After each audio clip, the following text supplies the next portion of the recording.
Manquez-vous parfois d'énergie pour faire vos activités et vous vous dites, c'est pas normal, il y a quelque chose qui se passe et j'ai absolument besoin de cette énergie. Aimeriez-vous faire des exercices de yoga ou encore des exercices de respiration pour vous aider à retrouver cette énergie qui pourtant, elle était là avant?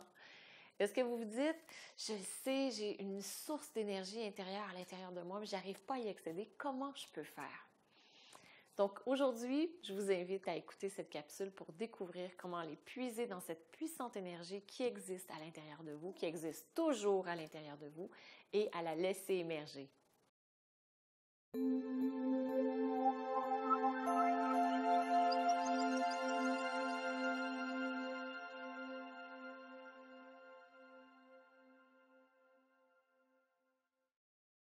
Namasté. C'est Léa et Maryse. Moi, je suis fondatrice de Diva Yoga, dont la mission est d'accompagner plus de 10 millions de personnes à vivre dans la santé, dans la sérénité et également dans l'amour en 10 minutes par jour. Je reçois beaucoup de questions qui concernent la ménopause parce que j'ai créé le programme Éternelle Déesse qui est là pour aider les femmes à reconnecter avec leur puissance intérieure, avec leur créativité et à vivre les symptômes de la ménopause, à les laisser de côté, et s'ils en ont, à vivre d'une façon très, très sereine, mais aussi à faire en sorte qu'on puisse les laisser aller. Et l'un des symptômes de la ménopause, c'est la fatigue. Et on a Carole aujourd'hui qui a posé une question justement sur la fatigue pendant la ménopause. Quels sont les exercices de yoga qui pourraient aider à rééquilibrer le métabolisme et à redonner la pêche, car la ménopause est une période où la fatigue se fait plus ressentir en ayant la même activité. Effectivement, Carole, on fait exactement les mêmes choses qu'avant, on a moins d'énergie, mais on se dit, mais qu'est-ce qui se passe? Comment ça se fait que ça se produit? Lorsqu'on est plus jeune, notre corps fonctionne super bien, puis on a beaucoup moins on se rend pas compte parfois à quel point on est fatigué. Et on n'a pas nécessairement besoin non plus d'avoir en place les mécanismes nécessaires pour régénérer notre énergie parce qu'elle va se régénérer au courant de la nuit et c'est souvent suffisant. Mais par contre, lorsqu'on arrive à la période de la ménopause, qui est une merveilleuse période où on découvre notre sagesse, on apprend à connecter avec notre corps et l'une des choses que notre corps peut nous dire, c'est mon foie est vraiment engorgé. C'est moi qui est responsable de produire des hormones et avec la ménopause, les changements hormonaux, j'ai beaucoup de difficultés à faire mon travail. J'aurais besoin d'être régénérée et j'aurais aussi besoin d'avoir certains exercices pour que je puisse aller mieux. Donc, c'est ce que notre foie nous dit. Et c'est ce qu'on voit aujourd'hui. Quel genre d'exercice on peut faire pour pouvoir aider à détoxifier le foie d'une façon naturelle, mais aussi comment on fait pour pouvoir régénérer notre énergie. Lorsqu'on se regarde aller, comment on agit dans notre société, on est souvent un peu comme des coureurs de fond, comme si on courait le marathon. Donc, comme si on était des marathoniers. Et ce qu'on fait, c'est qu'on commence quelque chose et on y va, on y va, on y va, on y va. Et on se dit, je suis capable d'aller encore pendant longtemps. Alors que dans les faits, notre corps n'est pas fait pour courir le marathon. On parle là d'une façon figurée. Il est plutôt fait pour faire des sprints. Donc notre corps, ce qu'il aime faire, c'est travailler un bout de temps, vraiment intense, concentré, bien travailler, prendre une pause. On relaxe. Ensuite de ça, recommencer. Je travaille, je suis bien concentrée, je fais ce que j'ai à faire. Ensuite de ça, je prends une pause. Habituellement, le corps, après 50 minutes, le cerveau, il dit là, c'est assez, j'ai utilisé toute la concentration que je pouvais utiliser et maintenant, j'ai besoin de faire une pause. Donc, une des choses qui est primordiale à la ménopause, mais avant aussi, c'est de faire des pauses régulières lorsque vous travaillez, que ce soit physiquement ou encore que ce soit intellectuellement, pour pouvoir permettre à votre cerveau et à votre corps de relaxer, de régénérer son énergie. Qu'est-ce qu'on peut faire pendant ces pauses-là? On peut faire des postures de yoga ou encore des techniques de respiration. Au niveau des techniques de respiration, pendant la ménopause, une qui est fabuleuse, c'est la respiration rafraîchissante. Donc, c'est la respiration où on enroule la langue, comme ça ici.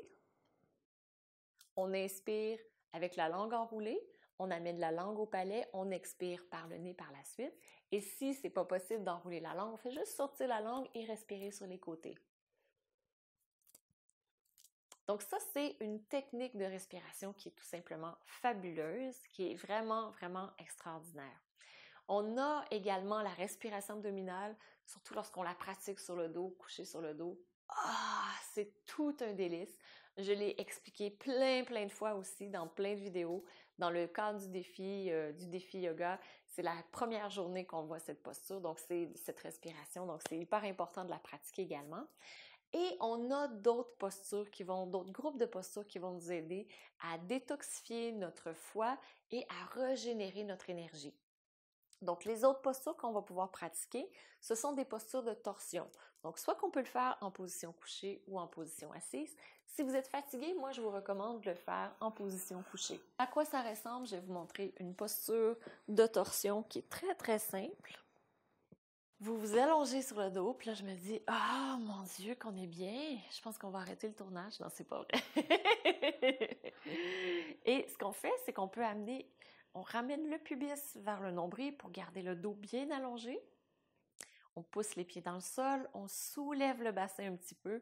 Moi, je vais l'amener vers la gauche pour par la suite amener mes jambes vers la droite. Et là, on a une torsion dans cette posture, il y a une compression au niveau du foie. On stimule également les organes internes. Vous ramenez le menton vers la poitrine. Je sais, ça fait un double menton, mais c'est beaucoup mieux pour vos vertèbres cervicales. Et ici, vous relaxez. Vous pouvez, si vous le désirez, amener les mains sur les côtés. Tournez la tête du côté opposé, donc dans ce cas-ci, du côté gauche. Et la respiration abdominale que vous avez apprise, que vous connaissez, extraordinaire à mettre en place. C'est souvent une posture qu'on va mettre à la fin d'une séance de yoga parce qu'elle nous reconnecte à la terre, parce qu'elle relaxe. Elle permet également de stimuler la colonne vertébrale en torsion, donc de garder la mobilité, ce qui est très important. Donc ça, c'est l'une des postures, l'un des groupes de postures qu'on va faire. Un autre groupe de postures également que vous pouvez faire, vous voyez, je suis restée couchée, c'est de faire des inversions. Donc une inversion, qu'est-ce que c'est? C'est soit d'avoir les pieds qui sont plus hauts que le cœur ou encore d'avoir les hanches qui sont plus hauts que le cœur. Et ici, je vous invite à imaginer que j'ai un mur devant moi, donc un mur imaginaire. Et l'une des super postures pour pratiquer en inversion, c'est d'être au mur comme ça ici, de ramener les pieds et de déposer les pieds contre le mur. Donc, vous imaginez là que j'ai un beau mur juste au bout de mes pieds, de mes jambes. Et ici, vous relaxez. Ça va vous aider énormément à régénérer votre énergie. La respiration également, c'est un élément clé lorsque vous choisissez de pratiquer. Donc ici, on a l'inversion. Pour sortir, lorsqu'on veut se lever, on se tourne sur le côté. Et il y a un autre groupe de postures qui est fantastique pour régénérer votre énergie. Ce sont les postures de flexion. Donc là où on va se pencher vers l'avant. Celle que j'ai envie de vous proposer, c'est une posture d'une grande simplicité parce que plus on va dans la simplicité et plus on peut vraiment se relâcher, plus on peut vraiment régénérer notre énergie. Donc une posture de flexion. Flexion, c'est lorsqu'on penche les hanches vers l'avant. On a la pince assise qui en fait partie, la pince debout, on a beaucoup de postures. Moi, je vous propose ici la posture de l'enfant. Donc, vous pouvez écarter les jambes un peu. Comme ça, si vous avez un ventre, vous pouvez déposer le ventre entre les jambes. C'est beaucoup plus confortable. Et vous descendez vers l'avant. Vous déposez le front soit au sol ou sur un bloc. Vous déposez les bras sur le côté. Et à nouveau, vous respirez profondément. Vous détendez votre dos, vos épaules et votre visage.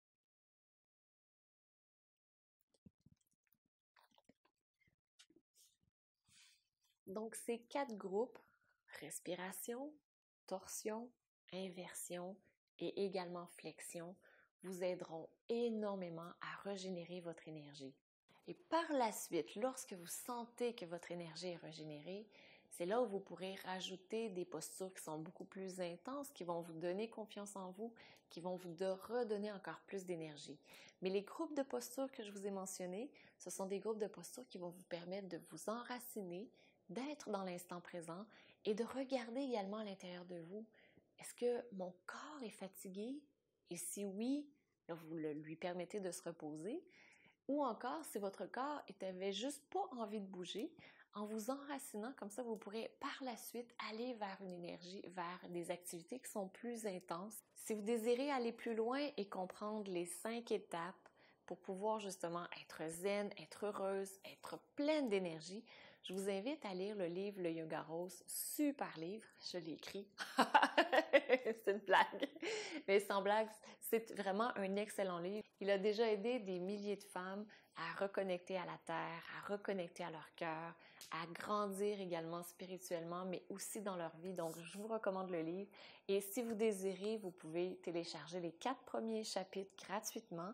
Vous allez sur leyogarose.com, vous téléchargez le début du livre et vous voyez si ça vous parle. Donc, je parle entre autres des bienfaits du yoga, pourquoi moi je me suis intéressée au yoga, parce que je ne suis pas tombée dans la potion magique du yoga. Donc, je l'ai découvert un peu plus tard dans le courant de ma vie. C'est même un événement plutôt traumatisant qui m'a obligée à aller vers le yoga. Donc, très, très intéressant à lire, je pense. Le lien devrait être juste ici ou sinon, il est en haut sur Facebook, en bas sur YouTube. Et ce que je vous invite à faire, c'est à ce qu'on se retrouve la semaine prochaine. Cliquez sur s'abonner sous la vidéo. De cette façon, vous pouvez vous abonner, être averti la première de la nouvelle vidéo qui va sortir.